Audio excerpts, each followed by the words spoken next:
السلام علیکم ورحمۃ اللہ وبرکاتہ۔ ایک بہت ہی کامن ایشو آج کل جو چل رہا ہے وہ حمل کے دوران بلڈ پریشر کا زیادہ ہونا یا کم ہونا۔ بہت سارے لوگ پریشان ہیں۔ لیڈی ڈاکٹرز حضرات جو ہیں، جو گائنیکالوجسٹ ہوتے ہیں، وہ ادویات دینے سے گریز کرتے ہیں حمل کے دوران، تو اکثر لوگوں کے ساتھ حادثات بھی ہو جاتے ہیں، بچے ضائع ہو جاتے ہیں۔ تو اس حوالے سے میں اپنا تجربہ شیئر کرنا چاہتا ہوں۔ بڑا حساس ایشو ہے۔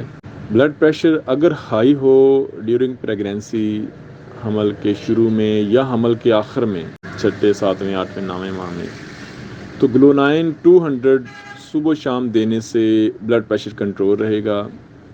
الحمدللہ پچھلے چند دن پہلے ایک بچے کی پیدائش ہوئی، اس بچے کی والدہ کو بلڈ پریشر ہائی کا ایشو تھا، ان کے 2 بچے ضائع ہو چکے تھے۔ وہ میرے پاس آئے اور میں نے پورے کانفیڈنس سے وہ کیس لیا اور کہا کہ آپ نے کوئی اور دوائی یوز نہیں کرنی۔ میں نے گلونائن 200 ان کو دی اور وہ 6 ماہ سے انہوں نے شروع کی اور اینڈ تک وہ کرتے رہے اور بلڈ پریشر نارمل رہا۔ اور میرے خیال میں 2-3 باٹل وہ شعبے کی انہوں نے یوز کی اور بلڈ پریشر ہائی نہیں ہوا۔ جیسے ہی ہائی ہوتا وہ گلونائن 200 یوز کرتے تو کنٹرول ہو جاتا۔ اس کے علاوہ بھی اگر اس طرح میرے پاس پیشنٹ آتے ہیں تو بلڈ پریشر ہائی جن کو ڈیورنگ پریگنینسی ہوتا ہے، تو میں اکثر گلونائن کے ساتھ بیلاڈونا ملا دیتا ہوں، تو وہ بھی ڈیلی 1 ڈوز بالکل کنٹرول رہتا ہے، سیف، کوئی مسئلہ نہیں ہوتا۔ الحمدللہ ابھی تک کوئی پرابلم ایسی کسی پیشنٹ کے ساتھ پیش نہیں آئی جن کو میں نے گلونائن دی ہے یا بیلاڈونا دی ہے ہائی بلڈ پریشر میں۔ اور لو بلڈ پریشر ہونا ایک نارمل سی بات ہے، یہ کوئی بیماری نہیں، کمزوری کی علامت ہے۔ 90% فیمیلز کا بلڈ پریشر لو ہی رہتا ہے، ویسے بھی لو رہتا ہے ڈیورنگ پریگنینسی، تو ویسے ہی اور زیادہ لو ہو جاتا ہے۔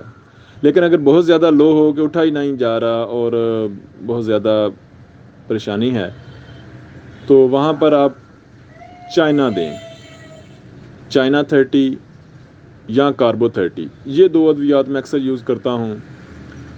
تو اگر کندھوں میں تھکاوٹ ہو تو کالیفاس 30 یوز کرتا ہوں، ورنہ چائنا 30 سنگل میڈیسن جو ہے وہی کام کرتی ہے، بہترین کام کرتی ہے۔ اگر خون کی کمی بھی ساتھ آ رہی ہو تو فیرامیٹالکم کی 200 کی ایک خوراک ہفتے بعد دے دیتا ہوں، تو بلڈ پریشر لو جو ہے وہ نہیں ہوتا۔ تو یہ چند ادویات ہیں جو ان مسائل میں بہترین کام کرتی ہیں۔